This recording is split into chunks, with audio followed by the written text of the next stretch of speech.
నమస్తే, welcome to current affairs light YouTube channel. ఇవాళ మన క్లాస్లో రీసెంట్గా జరిగినటువంటి కరెంట్ అఫైర్స్లో ఇంపార్టెంట్ కాన్సెప్ట్ నేర్చుకుందామండి. మీకు కనుక మా ఛానల్లో ఉన్నటువంటి వీడియోస్ అండ్ ఎక్స్ప్లెనేషన్ నచ్చినట్లయితే మా ఛానల్ లైక్ చేయండి, షేర్ చేయండి అండ్ సబ్స్క్రైబ్ చేయండి. Welcome to current affairs light YouTube channel. ఇవాళ మన కాన్సెప్ట్ వచ్చేసి సుభాష్ ప్రసాద్ గుప్తా. సో ఈయన ఎవరైతే ఉన్నారో ఈయన సురినామే దేశానికి మన దేశం నుంచి నెక్స్ట్ అంబాసిడర్గా నియమించబడడం జరిగింది. ఈయన పేరు వచ్చేసి సుభాష్ ప్రసాద్ గుప్తా అనమాట.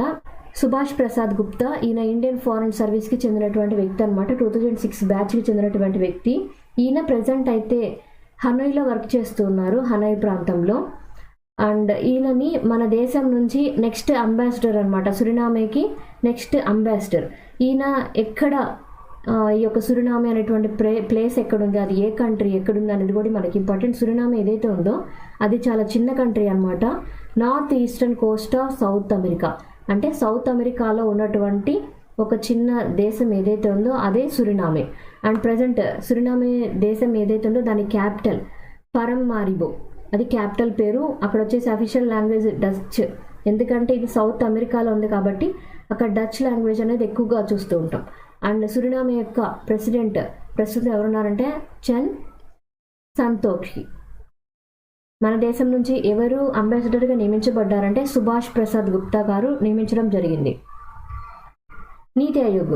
సో నీతి ఆయోగ్ వాళ్ళ ద్వారా ఏర్పాటు చేసినటువంటి ఒక ప్రోగ్రామ్ ఏంటంటే గేర్ షిఫ్ట్ ఛాలెంజ్ అనేది తీసుకొని వచ్చారు. గేర్ షిఫ్ట్ ఛాలెంజ్ ఒకటి and zero emission truck adoption అనేది కూడా తీసుకొని వచ్చారు.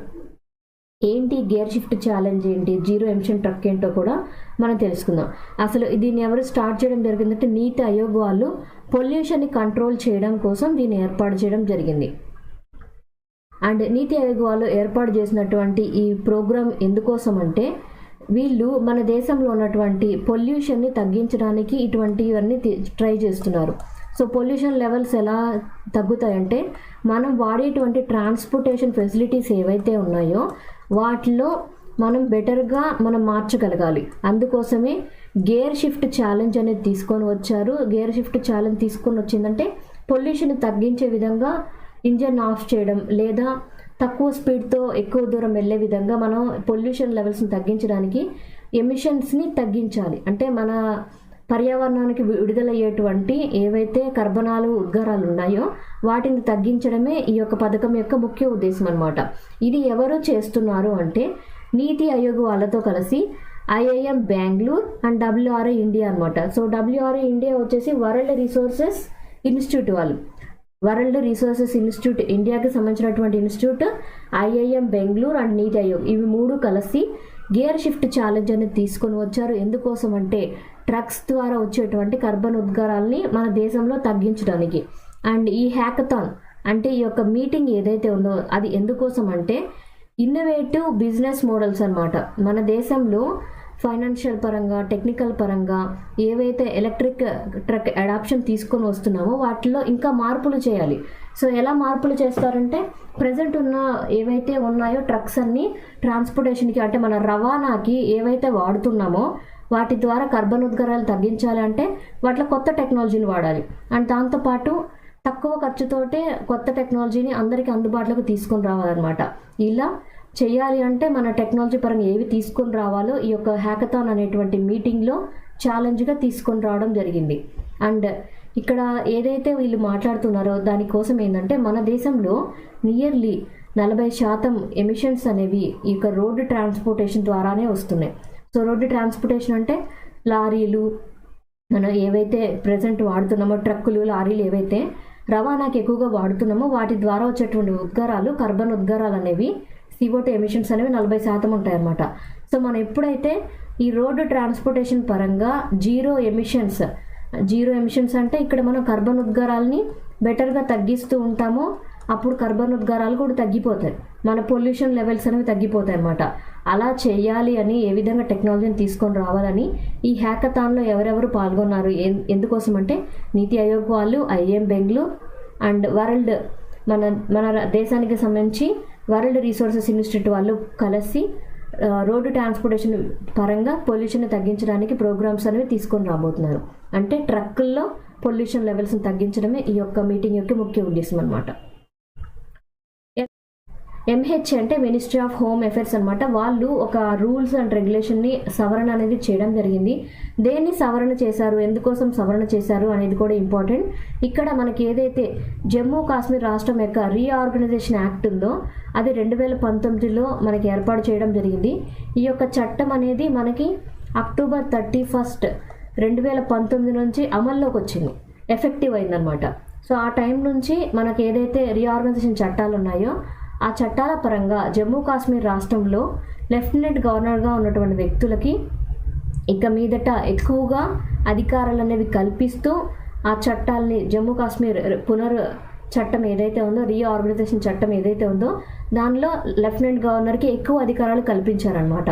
ఎటువంటి విషయాలలో వాళ్ళు ఎక్కువ అధికారాలు అనేవి కల్పించారంటే అక్కడ ఉన్నటువంటి వ్యక్తులు అంటే అక్కడ ఉన్నటువంటి అపాయింట్ చేసే విధంగా ఎవరైతే అడ్వకేట్ జనరల్స్ ఉంటారో అండ్ దాంతోపాటు గవర్నమెంట్ అఫీషియల్స్ ఉంటారో వాళ్ళందరినీ నియమించే విషయంలో ఇక్కడ లెఫ్టినెంట్ గవర్నర్ యొక్క అనుమతి అనేది తప్పనిసరి అనమాట. జనరల్గా లెఫ్టినెంట్ గవర్నర్కి ఎక్కువ అధికారాలు ఉంటాయా లేదా సీఎంకి, అక్కడ ప్రజెంట్ ఎవరైనా సీఎం ఉంటే వాళ్ళకి ఎక్కువ అధికారాలు ఉంటాయంటే రాష్ట్రాల్లో అయితే సీఎంకి ఎక్కువ అధికారాలు ఉంటాయి.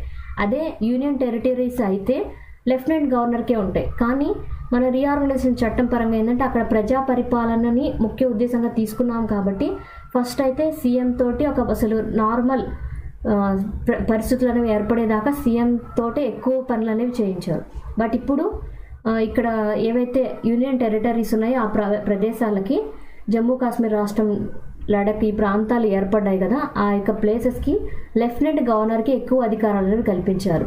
ఎటువంటి విషయాల్లో కల్పించడం జరిగిందంటే అడ్మినిస్ట్రేటివ్ సెక్రటరీస్ ఎవరైతే ఉంటారో వాళ్ళని నియమించడమైనా, ట్రాన్స్ఫర్ చేయడమైనా, అంటే IAS IPS ఆఫీసర్స్ ఎవరైతే ఉంటారో వాళ్ళని నియమించే అధికారం, తొలగించే అధికారం లేదా వాళ్ళని ఇంకొక చోటికి ట్రాన్స్ఫర్ చేసే అధికారం.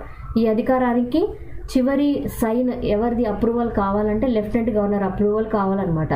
అండ్ దాంతోపాటు ఫైనాన్స్ డిపార్ట్మెంట్ కన్సెంట్ అనేది తీసుకొని పోలీస్ డిపార్ట్మెంట్లో పబ్లిక్ ఆర్డర్ పరంగా అంటే ప్రజల క్షేమం అవసరమైనటువంటి అన్ని విషయాల్లో ఆల్ ఇండియా సర్వీసెస్ పరంగా, ఆల్ ఇండియా సర్వీసెస్ అంటే IAS IPSలు ఎవరైతే ఉంటారో వాళ్ళని నియమించేటువంటి అధికారం లేదా రిక్వెస్ట్ చేసి గవర్నమెంట్ని అడిగేటువంటి అధికారం ఇక్కడ లెఫ్టినెంట్ గవర్నర్కి ఇవ్వబడింది. అండ్ యాంటీ కరప్షన్ బ్యూరోకి సంబంధించినటువంటి అఫీషియల్స్ని నియమించేటువంటి అధికారం కూడా లెఫ్టినెంట్ గవర్నర్కి అనమాట. సో వీటన్నిటిని నియమించేటప్పుడు వాళ్ళని నియమించాలా వద్దా అని చివరి నోటిఫికేషన్ అనేది లెఫ్టినెంట్ గవర్నరే నియమిస్తారనమాట. అంటే ఆయనే సంతకం చేస్తేనే వాళ్ళని నియమిస్తారు. అంతకుముందు చీఫ్ సెక్రటరీ అప్రూవల్ అనేది తీసుకొని గవర్నర్ దాకా వాళ్ళు ఎవరినైతే సెలెక్ట్ చేయాలనుకుంటున్నారో వాళ్ళ యొక్క సెలెక్షన్ లిస్ట్ అనేది గవర్నర్కి వెళ్తుంది. గవర్నమెంట్ ఓకే చేస్తేనే వాళ్ళకి ఉంటుందన్నమాట. లేదా వాళ్ళని రిజెక్ట్ చేసేటువంటి అధికారం కూడా ఇక్కడ లెఫ్టినెంట్ గవర్నర్కి ఇవ్వబడుతుంది. అండ్ దీంతో పాటు ఇంకొన్ని విషయాల్లో కూడా వాళ్ళు అపాయింట్మెంట్ అనేది ఇచ్చారనమాట. అంటే ఎటువంటి విషయాలంటే అడ్వకేట్ జనరల్ ఉంటారు. సో అడ్వకేట్ జనరల్ అనేటువంటి వ్యక్తి గవర్నమెంట్ తరఫున వాదించడానికి నియమిస్తారనమాట కోర్టుల పరంగా. సో అడ్వకేట్ జనరల్ అంటాం. ఆయనతో పాటు కొంతమంది లా ఆఫీసర్స్ కూడా ఉంటారు. సో లా ఆఫీసర్స్నైనా అడ్వకేట్ జనరల్నైనా నియమించేటువంటి అధికారం అనేది కూడా లెఫ్టినెంట్ గవర్నర్కే ఇవ్వబడింది. అండ్ దాంతోపాటు కొన్ని డిపార్ట్మెంట్స్ని కూడా లెఫ్టినెంట్ గవర్నర్ యొక్క కనుసన్నల్లోనే జరిగే విధంగా చేశారు. ఎటువంటి డిపార్ట్మెంట్స్ అంటే ప్రిజన్ ఒకటి, అంటే జైళ్ళ శాఖ అవ్వచ్చు. అండ్ ఫోరెన్సిక్ సైన్స్ ల్యాబొరేటరీస్ ఉంటాయి. అంటే ఫోరెన్సిక్ సైన్స్ ల్యాబొరేటరీస్ కూడా గవర్నమెంట్కి సంబంధించినటువంటి విభాగం అనమాట. అంటే న్యాయశాఖలో ఉండేటువంటి విభాగమే ఫోరెన్సిక్ సైన్స్ ల్యాబొరేటరీ అనేది, ప్రిజన్ అనేది. సో దానిలో పరంగా కూడా ఎవరిని నియమించాలి, ఎక్కడ ఏవి ఉండాలి, లేదా ఏదన్నా అభివృద్ధి కార్యక్రమాలు చేయాలా, అటువంటి అన్ని విషయాల మీద చివరి నిర్ణయం అనేది లెఫ్టినెంట్ గవర్నర్కే ఇవ్వబడింది. Thank you for watching my video. మీకు కనుక నా వీడియోలో ఎక్స్ప్లెనేషన్ నచ్చినట్లయితే నా వీడియోస్ లైక్ చేయండి, షేర్ చేయండి అండ్ సబ్స్క్రైబ్ చేయండి. మీకు నా వీడియోస్ ఏ విధంగా అనిపిస్తున్నాయో నాకు కామెంట్ సెక్షన్లో తెలియజేయండి. Thank you for watching my video.